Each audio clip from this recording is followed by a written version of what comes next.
அப்படி இருந்தாதான் இப்படி சொல்லி வச்ச மாதிரி 3 பிள்ளைங்களுக்கும் குழந்தை பாக்கியம் கிடைக்காம இருக்கும்.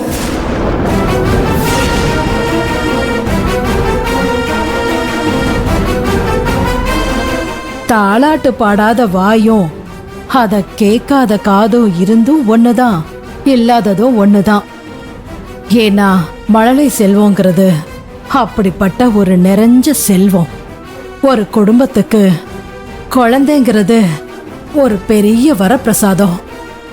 ஒரு வீட்டுக்குள்ள குழந்தைங்க அழுவணும், சிரிக்கணும், அங்கேயும் இங்கேயுமா ஓடி விளையாடணும்.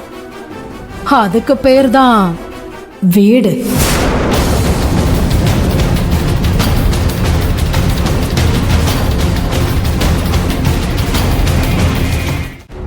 நீயே கொஞ்சம் யோசிச்சு பாரு சண்முகம்.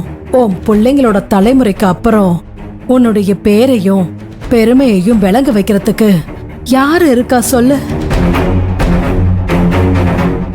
உனக்கு எல்லாமே இருந்தும் எதுவுமே இல்லாத மாதிரி தான் நினைக்கிறேன். உன் நிலைமை யாருக்குமே வரக்கூடாது சண்முகம். இது நீ வாங்கின சாபமா இல்லனா ஓ முன்னோர்கள் வாங்கின சாபமா?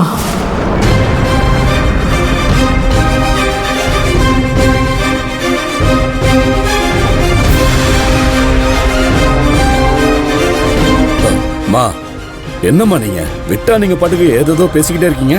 நீங்க பேசுறதால சண்முகத்தோட மனசு எவ்வளவு கஷ்டப்படும்னு யோசிச்சு பாத்தீங்களா? சண்முகம், உன்னை நான் கஷ்டப்படுத்துறதுக்காக இதையெல்லாம் சொல்லல.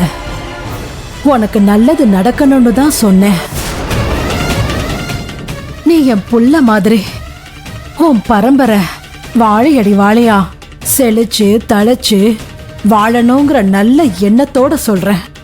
நீ ஏதாவது ஒரு பாவம் பண்ணி சாபம் வாங்கியிருந்தேன்னா அது என்ன ஏதுன்னு பார்த்து அதுக்கு உண்டான பரிகாரத்தை பண்ணிடுப்பா. பாட்டிமா, என் மாமா எல்லாருக்கும் நல்லது நினைக்கிறவரு, எல்லாரும் நல்லா இருக்கணும்னு ஆசைப்படுறவரு. அவரு தெரிஞ்சும் சரி தெரியாமலையும் சரி, அறிஞ்சும் சரி அறியாமலையும் சரி, எந்த பாவமும் பண்ணதில்ல. பாவம் பண்ணி மறந்ததும் இல்ல, மறைச்சதும் இல்ல.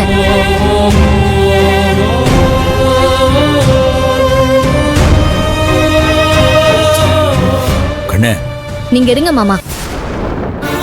எல்லா உயிரினங்களையும் படைச்சப்போ சாமி மனுஷங்களை மட்டும் தான் உருவமாவே படைச்சுச்சான். ஏன்னா மனுஷங்களும் தன்னை மாதிரியே தெய்வ குலத்தோட இருக்கணும்னு சாமி ஆசைப்பட்டுச்சான்.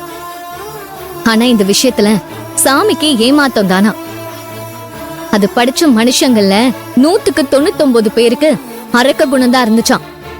அந்த 100ல மீதி இருக்கிற ஒருத்தர் தான் என் மாமா.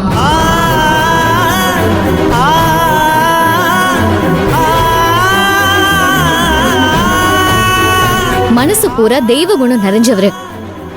அப்பேற்பட்டவரா பாவம் பண்ணிருப்பாரு நீங்க சொல்றீங்க.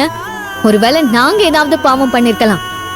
ஆனா என் மாமா பாவமும் பண்ணதில்ல, கெடுதலும் நினைச்சதில்ல.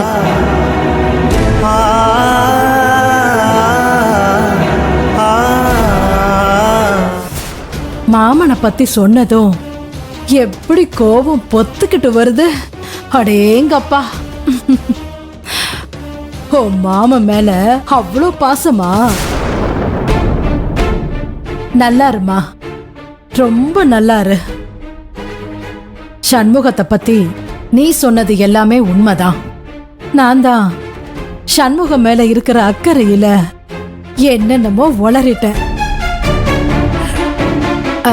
சண்முகம், நீ மனசுல ஒண்ணும் வச்சுக்காத. என்னம்மா இப்படிலாம் சொல்றீங்க? என்ன சொல்றதுக்கு உங்களுக்கு எல்லா உரிமையும் இருக்குமா? இதுதான் எங்க சண்முகம். சரி சண்முகம், நான் மாடிக்கு போறேன். சரிங்கம்மா.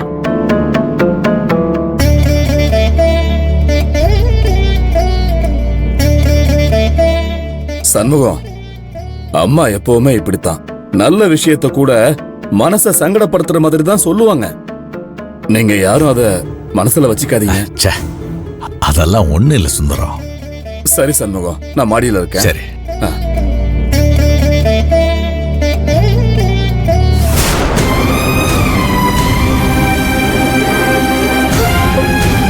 அழுவாத மணி. விடு மாமா.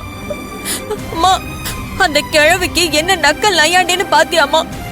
இருக்கட்டும், இங்க இருந்து போறதுக்குள்ள அதுக்கு நான் யாருன்னு காட்டுறேன்.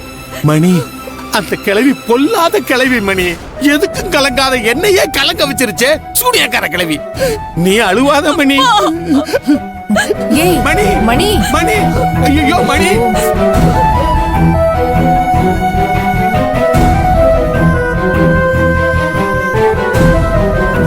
ஏய், நான் சொன்னதெல்லாம் ஞாபகம் இருக்குல்ல? நான் பிளான் போட்டு கொடுத்த மாதிரி எல்லா காரியத்தையும் வெற்றிகரமா முடிக்கணும். என்ன புரியுதா?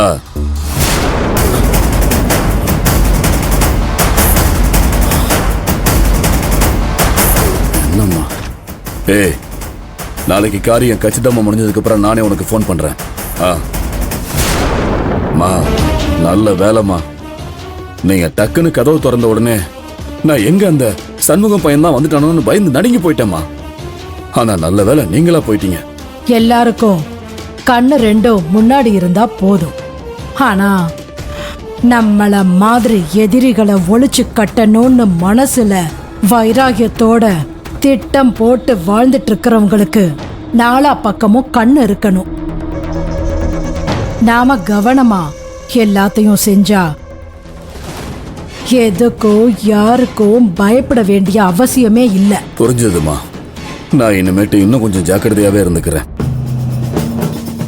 அம்மா, இன்னைக்கு நீங்க அடிச்சு நொறுக்கிட்டீங்கம்மா. ஆரம்பமே அமர்க்கலாம். இன்னும் 2 வார்த்தை நீங்க சேர்த்து பேசியிருந்தீங்க, அந்த சண்முகம் பையன் உங்க கால்ல விழுந்து கதறி அழுதுருப்பாமா. அதுக்குத்தான் நானும் திட்டம் போட்டேன். அதுக்குள்ள அந்த அண்ணன் உள்ள புகுந்து எல்லாரையும் சுதாரிக்க வச்சிட்டான். இனி இந்த வீட்லயே நாம முதல்ல ரொம்ப ரொம்ப ஜாக்கிரதையா இருக்க வேண்டியது அவகிட்டதான். அவ ரொம்ப ஆபத்தானவ. புரியுதுமா. அவ விஷயத்துலதான் நாம ரொம்ப கவனமா இருக்கணும். புரிஞ்சுதா? புரியுதுமா. அது சரி, நீ யார்கிட்டயோ போன்ல பேசிட்டு இருந்தியே, என்ன விஷயம்? அம்மா, எப்பவுமே அந்த சண்முகம் பயல பழி வாங்கறதுக்கு நீங்க தானே ஐடியா போட்டு கொடுத்துக்கிட்டு இருப்பீங்க. இந்த தடவை நான் ஒரு ஐடியா பண்ணிருக்கேம்மா. பரவாயில்லையே, என்ன ஐடியா? அந்த குண்டத்து காளியம்மன் கோயில்ல கூழ் காய்ச்சி ஊத்துறதுக்காக நாளைக்கு குடும்பத்தோட எல்லாரும் கோயிலுக்கு போறப்போ சண்முகத்தோட பைக்ல நான் ஏறி உட்காந்துக்குவேன். வழியில நம்மால் ஒருத்தன் வேனோட ரெடியா காத்துக்கிட்டு இருப்பான்.